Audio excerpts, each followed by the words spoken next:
Our next speaker, Dr. Kaufmann, Dr. Frank Kaufmann, has come from New York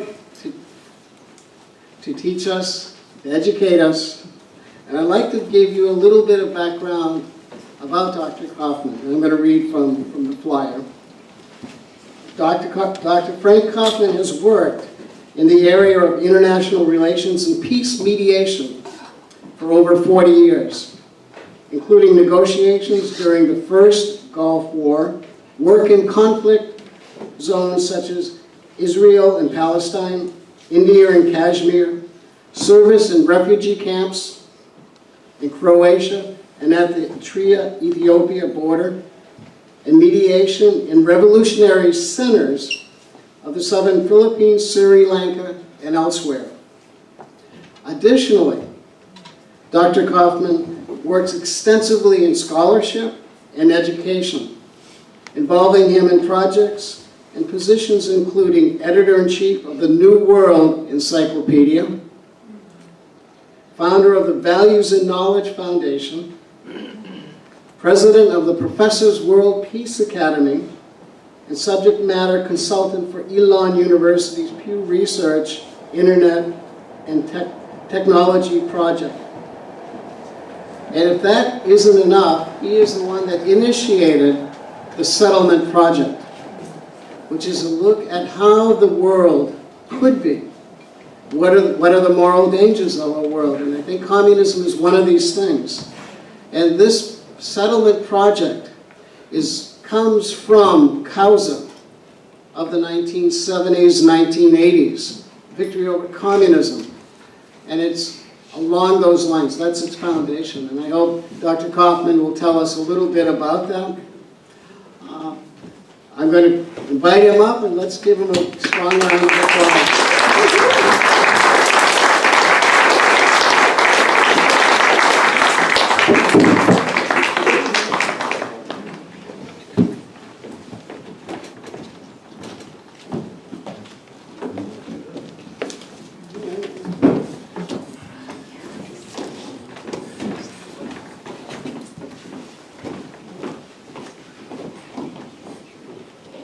Thank you very much, Wayne, for your kind words or for the account of what I've done and what I do.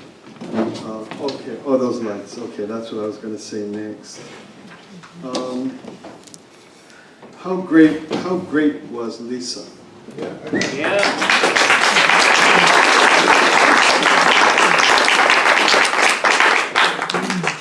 How many meetings should there be like this with this information? All kinds. How often, how long, how many? All day, day and night, right? Yeah. I mean, do you know anybody that needs to hear this? Yeah. So somehow, and I'm sure Lisa's not alone. I'm sure there must be another person like her. Totally. Yeah. We're out there. Yeah. So let's okay. Thank you, Wayne. Wayne is the person who put this together. Congratulations. Looks great.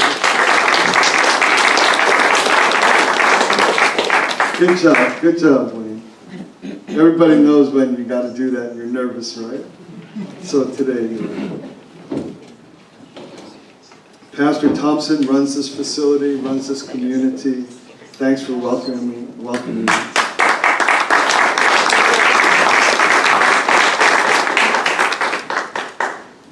Vice Mayor Azevedo, yeah. thank you for supporting us and for being such a great energy for San Leandro. Yep.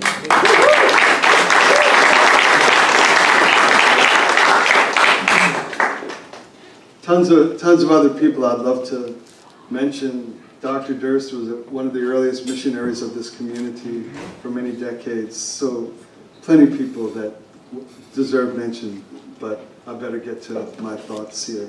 I wrote them down so as to guard against over-speaking or speaking too long, all right? The topic is education, as we know, as we've heard. I want to introduce 3 points prior to getting to my main content on education. One is on the settlement project, which Wayne introduced briefly. Let me just quickly explain. The Settlement Project is an educational, activist, and servant organization committed to the renewal of a strong and moral America, to rebuild America for a long and healthy future. Please learn about it, please join us, please become a part of this work. You've heard we're in an emergency. What is unique about the Settlement Project? There's tons of great patriotic work going on in America today. We just heard about some of it. What do we do that's unique or special? We introduce the precise philosophical and ideological clarity of what makes things like what we just heard possible. What is the philosophy that underlines what's going on like what we just heard? We're human, we're local, we're community. We know each other, we're face to face, we're on the ground. We have each other's backs. We're not hits, we're not clicks, we're not views. We're people who know each other, we're all over the place, and we're invulnerable to the whole surveillance world, the whole digitalization of human life. We are people who are human local. Our work is local. I hope every one of you tries to get every bit of information from Lisa we possibly can. We can make a difference right here. It's harder otherwise to make a difference. Oh, I have slides that go along with what I'm saying. Okay. So the philosophical, ideological clarity, there's a new or a repurposed Marxism and critical theory. We have to be able to understand it philosophically. The second thing is, I said we're human. We know each other. We're not hits and views and clicks. That's how we can fight this fight. Thirdly, we're inclusive. We're faith beyond parochial and sectarian division. We cannot afford to be separated from each other now. And that's what the new America is. The original America produced a Judeo-Christianity that was higher than what the Europeans used to kill one another in Europe. It was higher, and we lived together well here. Now we're more than just that. We're Hindus, Muslims, Jews, Zoroastrians, we're everything here. So the new America and the new is inclusive across all people who love God and all people of conscience. All right, the second thing I wanted to discuss is the problems we face. How did problems of this magnitude completely take over overnight? Incomprehensible assaults on common sense. She's talking about fighting to block men from going into the women's bathroom. How did this become the norm in which she's is the person at fault for that act? Incomprehensible assaults on common sense and our country. I picked five random examples. Open borders. Thank you. What nation does not check who comes into their nation? Thank you. Thank you. Okay. Yeah. The sexualization of children. We've heard of this. We've heard of this morning. Defund the police. How is this normal thinking? I know. It's not. And yet this is pervasive. This is the nature of life in America today. The criminalization of holding an opinion. State-enforced violation of bodily autonomy. The vaccine regime. It may be good to get it, but you should have a choice whether you can get it, right? There was a Nuremberg Code was about that. Yes. Hitler's experimentation on Jews was about that. How did that get to be the norm? And we heard already, men and women's sports, men and girls' bathrooms and girls' locker rooms. Okay, so I just picked random examples to describe what has become the norm around us. How did this suddenly happen? Where did this come from? Are these related in any way? How did they suddenly infiltrate every institution all at once? What patriots and common sense and good people are doing, we're playing whack-a-mole. You can find 1,000 memes a day on the hypocrisy of the left. We're fighting on the school boards, we're fighting on the election boards, and so forth. But is there a common base? Is there something that we could identify as the foundation of what makes these incomprehensible things possible? So that we're not reacting to this, reacting to that. What is the philosophical foundation? And that's part of the mission of the Settlement Project. We must know exactly what is the basis for this all-out assault, and we must know precisely how to replace it. In broad strokes, a clash of ideologies has two sides. The first side is life is seen as being related to a loving God. It's the basis for all philosophy and ideology. Human life is seen as related to a loving God. This view is found in the Declaration of the United States, the Bill of Rights and the Constitution. Politics and society is built on the divine-human relationship. That's what America reflects. Inalienable rights to freedom, happiness, come from nature and nature's God. That America is built on the assumption that it's a collaborative effort. The second worldview comes from seeing religion, religious life and faith as superstition. Human hubris replaces the providence of a loving God. I am smart enough to know that what you need to do to stop being as bad as you are. I happen not to be racist, but you happen to be racist, oddly enough. So the view that replaces the providence of a loving God as the basis for how to construct human society is the opposite ideology, and it is out of that each and every one of these matters that we can't understand comes to pass. How did we get, if you dig down deep enough to the issue of men in little girls' bathrooms, in 8th grade girls' bathrooms, men, big, huge, ugly men in lipstick, that is legislated. Yep. If you dig down deep enough, you come down to this one basic starting point. Society is built on a relationship, divine human relationship, or society is built on the view that religious faith is superstition and that human reason is sufficient to correct things. The view, believe it or not, the view that human reason is sufficient to correct things ends up in gulags and genocide. Yes. Because I have to correct you, and if you're uncorrectable, see ya. And that's what she talked, Liz talked about being silenced. The view that seeks elite totalitarian control. God is replaced by various false gods, such as reason, humanism, materialism, and transhumanism. Evil overtly attacks the purpose of our existence. It removes freedom, it attacks family, and corrupts the possibility of love.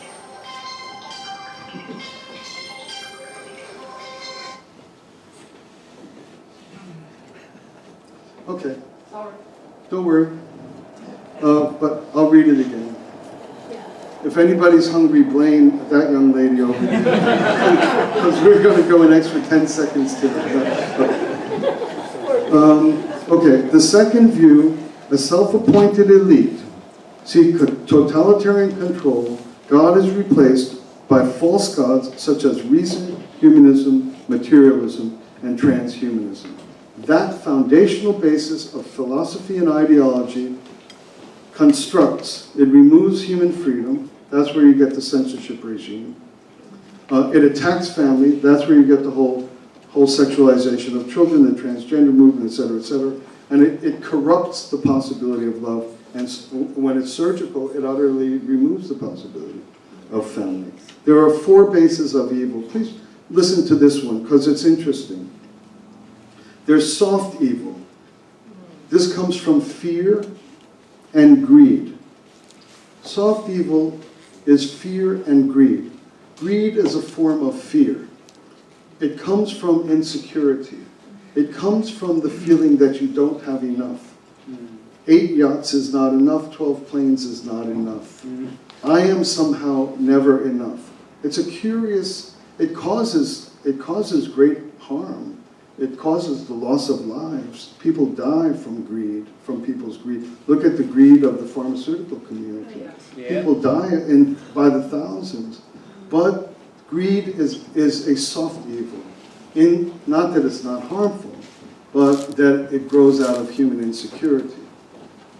Then there is hard evil. That comes from the lust for power and the lust for vengeance. Hard evil believes in accomplishing its mission through the perpetration of violence. We will see how these come to play in education. And so now I'll move into the topic that I was assigned or invited to speak on, education. There are 2 types of challenges in education. One is the extreme change the world is currently going through technologically. That provides great challenges in the realm of education. The other challenge comes from evil and misguided attacks on children and families in America. There are 2 very different kinds of things. So on the issue of innovation and technology, innovation to meet both types of challenges, one from the natural evolution of technology, the other from the purposeful attack on our families and our children. The first fact that requires innovation is how to respond to the upheaval being caused by extreme advances in information and technology.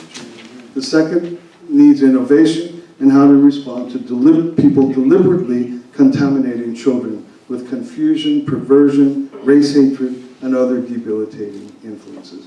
Both need innovation, but they're 2 different kinds of problems. On technology, very quickly, technologues have warned against the advance of AI.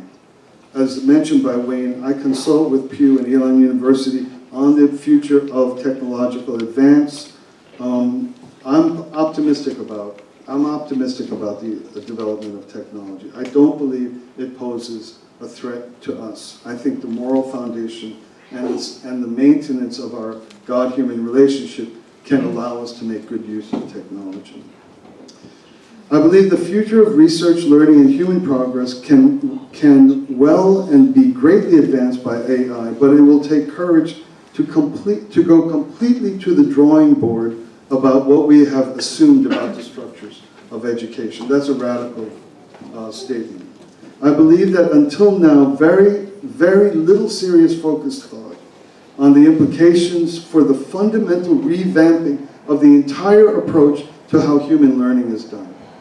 The development of technology in the present moment requires us to go completely to the drawing board. If you think sending kids to school is the only way they can learn, I'd say that with the internet and AI and et cetera, that all the assumptions need to be re-examined about where we can gain our education. A second related area is the impact of social media on people, especially impressionable young people. I have a lot of opinions about social media on how we should be working to bring this into a good and useful thing in our lives. But for the sake of brevity, I'll just make a very superficial comment. Here it is. Education should be rewired to be predominantly a family or community affair. Huge, large, first of all, the state needs to be completely out of education. It has nothing to offer, nothing to offer. It only has to do with the difficulties of governing, and it's imported into, so I won't go, I'm trying to be short and I'm probably failing, but bring education down to family and community level. I believe you could get all the way up to like late high school or later in the home, almost in the home, and have all the social stuff go on the soccer teams, on the football teams, in the clubs, etc., etc. Education is inefficient at the moment. It takes far too, you're sitting there doing nothing for the longest time. Nobody has patience for that. You don't need 4 years to learn what you learn in college. You need 4 years to be with your friends, to be on your teams, to learn the violin, to be doing chamber concerts or play rock and roll. You need 4 years to do college life, but not to learn what you need to learn. You can learn it quickly. So I believe that large educational institutions are passé, they're no longer appropriate or helpful, and they have become hugely corrupted. Hugely corrupted. The university system it just produces debt slaves. It just produces debt slaves and ideologically confused people. Okay, the second and last thing I'm going to talk about here. The more important part of this talk has to do with the virulent and unthinkable assault on school-aged children by people who are either misguided or under the influence of evil purposes. They're one or the other. I'll leave God to figure out which. Human beings are guaranteed freedom from God. Why? It says in the Constitution, if you believe that, if you enjoy American life, it states that the reason why we're guaranteed freedoms is it's an inalienable right that comes from God. Why does God give human beings freedom? Anybody, any ideas? Yeah, it feels great for one, but you cannot love without freedom. You cannot love without freedom. All you can do is obey, comply. You can do lots of good things without freedom. If you had a kind of a gun to my head, I could help you load your luggage in your car. You know, I will have done a good deed, but to love requires to be free. That is why God, the U.S. framers, said that Americans are free and it comes from God and from nobody else. And then they refer to nature and nature's God. What does love produce? It produces family. So the basic project in America is to secure the freedom guaranteed by God so that people can give and receive love and eventually create families. That is the project. That is the American project, and Pastor Thompson spoke clearly and eloquently about it. Hostility to nature's God results in the determination to deprive people of freedom and to corrupt the ideal and possibility of family. This basic framework that I've just described gives us perfect clarity to evaluate and assess all propositions related to education at absolutely every level, from preschool to postdoc. The sexualization of children and the relativization of moral norms destroys the chances for our children to grow up and make happy families. They cannot. They've been wrecked for that job. The surgical mutilation of youth makes it literally impossible to have family. The imposition of censorship and cancel culture through the demonization of opinion, such as defining parents as domestic terrorists, is a direct attack on the individual liberties needed to make giving and receiving love possible. This is why all state tyranny eventually tries to separate children from families. It's inevitable. It's inevitable. It is its nature. It's like gravity, or like that water's wet. As we work to envision and implement a sound policy of education, these simple guidelines, God-given, God-guaranteed, inalienable freedoms needed to create happy families. They can be a simple North Star for assessing all educational structure and policy. It's that simple. Do you want to have a big class, a small class? How many people should be in the class? How many hours should the teacher be with the students? Should there be clubs? Should there be a written test? Should there be a verbal test? And anything you want to assess, it boils down to this simple observation. Is freedom being protected in order to enhance, just as Pastor Kevin said, in order to enhance the possibility to love, in order to establish happy families. This is the foundation of a future and happy America.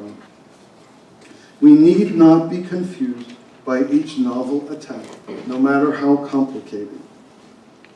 Bright line of freedom versus tyranny, support or attack on basic family love shows through every time. You can see it as plain as day. It's like tearing the mask. It's like helping your kid know the monster's not under his bed. It's as plain and clear as day. Turn the light on, and we know what we see. What can we do? And I conclude. Pray. That everyone can do. You can do it all the time. Do it by yourself.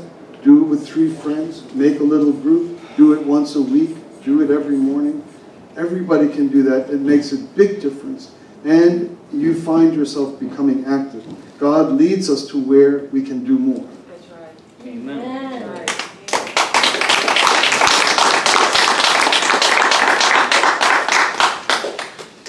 Be intentional. Yeah. Be aware. Have this as what concerns you. Go through your days like this. Keep your eyes out for it.